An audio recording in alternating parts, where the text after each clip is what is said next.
बिस्मिल्लाहिर्रहमानिर्रहीम, अस्सलाम वालेकुम। Welcome to easy cooking with Naureen. आज मैं आपके साथ बहुत ही मज़ेदार और खुशबूदार पालक गोश्त की रेसिपी शेयर करने जा रही हूँ। अक्सर लोगों की ये ख्वाहिश होती है कि काश हमें भी घर में शादियों वाला पालक गोश्त मिल जाए, तो वो रेसिपी आज मैं आपको देने जा रही हूँ। बहुत ही आसान तरीके से, ना तो पालक काटने का झंझट होगा और ना ही इसको बनाने का। बहुत ही ज़बरदस्त रेसिपी है। रेसिपी को फुल वॉच कीजिएगा और पसंद आए तो लाइक भी कीजिएगा। आइए अब हम अपनी रेसिपी को बनाना शुरू करते हैं।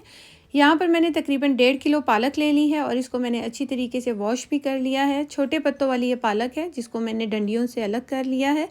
और ये देखिए, अच्छे तरीके से मैंने इसको 4 से 5 बार पानी से धोया है। खुले पानी से आपने इसको अच्छी तरह से वॉश कर लेना है और इसके बाद इसको किसी भी बर्तन में हम ऐड कर देंगे।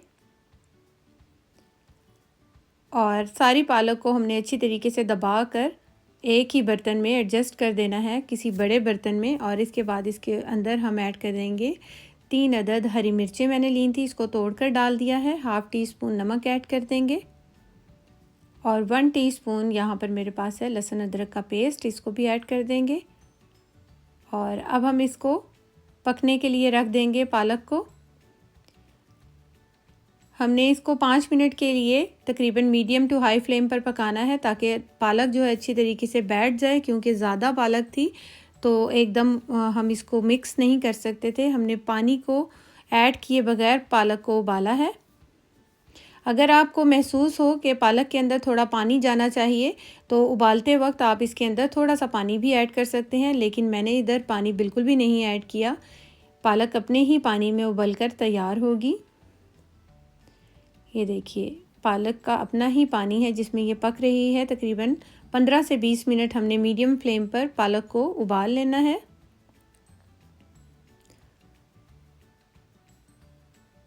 और जब पालक अच्छी तरह से पक जाएगी तो हम चूल्हे की फ्लेम को बंद कर देंगे और इसको ठंडा होने के लिए हमने छोड़ देना है। अब हम इसका नेक्स्ट स्टेप करते हैं। कोई भी एक पैन लेंगे जिसमें हम पालक को पकाएंगे। तो मैंने इसके अंदर ऐड किया है आधा कप ऑयल और 2 अदद बड़े साइज़ के प्याज थे, उसको स्लाइस में कट करके ऐड किया है। मीडियम टू हाई फ्लेम पर हमने प्याज को फ्राई करना है। और जैसे ही प्याज लाइट सा सॉफ्ट होगा तो हम इसके अंदर ऐड कर देंगे साबुत गरम मसाले, जिसमें दालचीनी है थोड़ी सी, 1 से 2 टुकड़े, 1 बड़ी इलायची, 2 सब्ज़ इलायची, 10 से 12 दाने साबुत काली मिर्च के हैं और 1 टीस्पून ज़ीरा लिया था। अब हम इन सब मसालों को फ्राई करेंगे। तकरीबन ब्राउन होने तक हमने इसको फ्राई कर लेना है। ये गोल्डन ब्राउन हो गया है प्याज।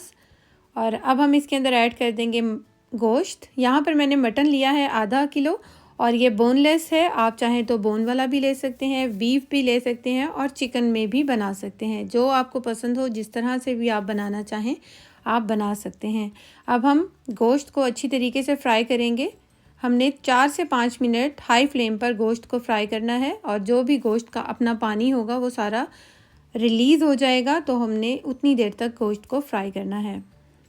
अब हम इसके अंदर 1.5 टेबल स्पून लहसुन अदरक का पेस्ट डालेंगे और 3 से 4 मिनट हम इसके साथ भी इसको भूनेंगे।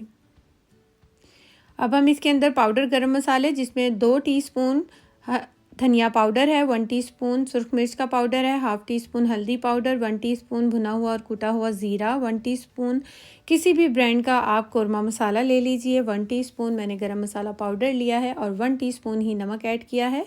पालक को उबालते वक्त भी मैंने नमक डाला था, तो आप भी नमक को अपने जायके के मुताबिक लेकिन थोड़ा सा ध्यान से ऐड कीजिएगा। अच्छी तरह से इसकी हम भुनाई करेंगे मसाले डालने के बाद। और इसके बाद हम टमाटर का पेस्ट ऐड कर देंगे। 2 अदद बड़े साइज़ के टमाटर थे जिसका मैंने पेस्ट बनाया है, इसको ऐड किया है और अब हम अच्छी तरह से मिक्स कर देंगे। 3 से 4 मिनट हमने इसको पकाना है। जैसे ही अच्छे से पकना शुरू होगा तो हम इसके अंदर ऐड कर देंगे 1 गिलास पानी। गोश्त को गलाने के लिए मैंने यहाँ पर 1 गिलास पानी डाला है। अगर आप चिकन का इस्तेमाल कर रहे हैं तो उसके मुताबिक आप पानी को ऐड कीजिएगा और अगर आप बीफ का इस्तेमाल कर रहे हैं तो उसके मुताबिक आप पानी को ऐड कीजिएगा। अब हम इसको ढक कर गोश्त को गलने तक पका लेंगे। यानी कि मैंने यहाँ पर इस गोश्त को तकरीबन 30 मिनट तक पकाया था। लो टू मीडियम फ्लेम पर मैंने गोश्त को 30 मिनट तक पका लिया है। और ये मटन है तो थोड़ा सा जल्दी पक जाता है और बीफ थोड़ा टाइम लेता है। अब हम गोश्त को चेक कर लेते हैं। यहाँ पर गोश्त बहुत अच्छे तरीके से गल चुका है।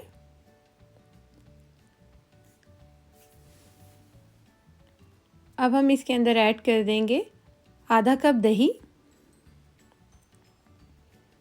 और मिक्स करेंगे अच्छी तरह से दही को भी। और दही का पानी खुश्क होने तक हमने गोश्त की भुनाई करनी है अच्छी तरह से। और जब गोश्त की अच्छे से दही के साथ भुनाई हो जाएगी तो हम इसके अंदर पालक को ऐड करेंगे। यहाँ पर जो पालक मैंने उबाल कर रखी थी वो थोड़ी सी ठंडी हुई तो मैंने इसको पीस लिया था। बहुत बारीक नहीं पीसना, हल्का सा दरदरा पीसना है। इसको ऐड कर देंगे और अच्छी तरह से पालक को गोश्त में मिक्स करेंगे। और इसके बाद इसके अंदर आधा कप दूध भी ऐड कर देंगे और एक बार अच्छे से मिक्स कर देंगे। दूध ऐड करने से पालक का जो कलर है वो ब्लैक नहीं होता, काला नहीं पड़ता और बहुत देर तक जो है पालक का कलर फ्रेश रहता है और जायका भी बहुत अच्छा आता है, क्रीमी सा टेक्सचर आ जाता है। अब हम ढक कर इसको तकरीबन 20 मिनट तक पकाएंगे ताकि पालक के अंदर गोश्त का, मसालों का अच्छी तरह से फ्लेवर आ जाए। यहाँ पर तकरीबन मुझे 20 मिनट हो चुके हैं पकाते हुए। अब ढक्कन उठाने से पहले आपने चूल्हा बंद कर देना है ताकि इसकी छींटे आपके ऊपर ना आए।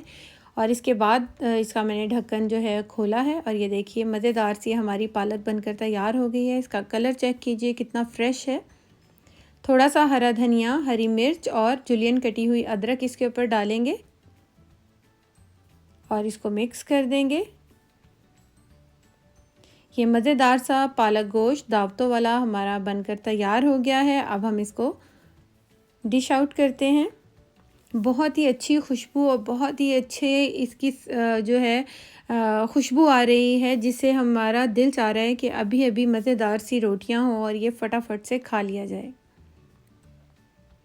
ये देखिए मैं गोश्त चेक करवाती हूँ कितना नरम और मुलायम बनकर तैयार हुआ है। बहुत ही मक्खन मलाई की तरह गोश्त है और पालक बहुत ही ज़बरदस्त बनकर तैयार हुई है। होपफुली आपको मेरी ये रेसिपी ज़रूर पसंद आई होगी। रेसिपी अच्छी लगी हो तो इसे लाइक, शेयर और मेरे चैनल को सब्सक्राइब ज़रूर कर लीजिएगा। Thanks for watching. अल्लाह हाफिज़।